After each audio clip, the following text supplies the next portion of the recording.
الخوف الضيف الغير مرحب بيه، اللي وجوده مرتبط بالقلق والتوتر وقلة الراحة، الشبح اللي بيطارد أفكارك وأحلامك وبيفرض سيطرته عليك. إيه سببه؟ وإيه أعراضه؟ وإزاي تتخلص منه؟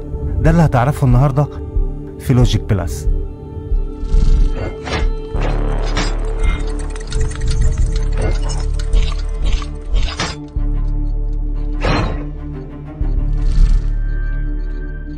الكاتب روبرت جرين مؤلف كتاب القانون 50 بيقول إن أكبر مخاوفنا بتيجي من أوهامنا وهروبنا من الحقيقة وعدم مواجهتها. عشان كده في 3 حقائق للخوف لازم تعرفهم.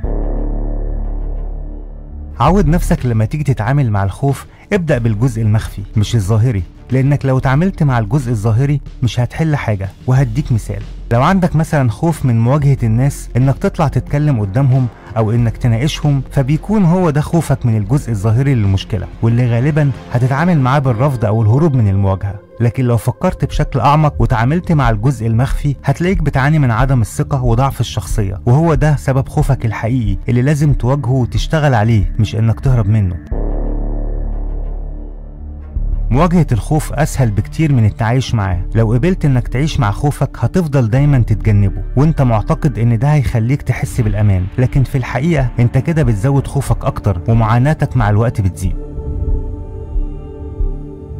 لازم تعرف إن الخوف أنت اللي بتحدد شكله وملامحه في عقلك. فاكر وأنت صغير حكايات أمنا الغولة وأبو رجل مسلوخة اللي كانت مجرد شخصيات وهمية اخترعوها الأهل علشان يخوفونا ويخلونا نسمع كلامهم؟ الشخصيات دي أنت قدرت وقتها تصنع ملامحهم في عقلك وتشوف كل تفاصيلهم قدامك، لدرجة إنك كنت متوقع ظهورهم في أي وقت علشان يجوا ياكلوك. قدرت تصنع واقع من الوهم، وهي دي نظرتك للخوف اللي لازم تغيرها علشان إحساسك بالخوف يتغير.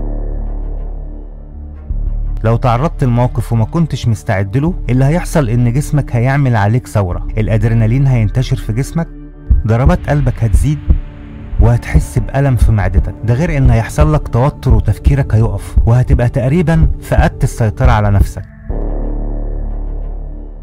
علشان تقدر تقاوم كل ده وتستعيد السيطرة وتسترجع هدوءك، في 3 أساليب مهمين لازم تعملهم. أول حاجة هي تمارين التنفس. املأ رئتك بنفس عميق من الأنف واحبسه لثواني، وابدأ خرج الزفير بهدوء. ولما تكرر التمرين ده كذا مرة هتلاقي ضربات قلبك رجعت للمعدل الطبيعي، وبالتالي هتحس بشوية هدوء. تاني حاجة شد عضلات الجسم.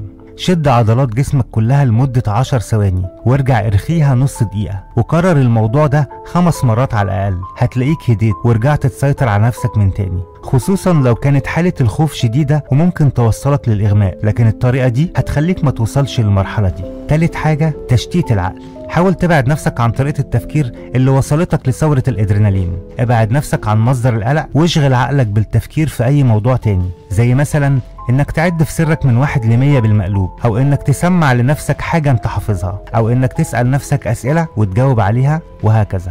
واخر حاجة لازم تعرف ان الخوف مش دايما بيجي علشان يخوفنا، ممكن يكون جاي ينبهنا، او عشان ينقذ حياتنا، او يكون جاي يحذرنا من حاجة خطر كانت هتحصل لنا.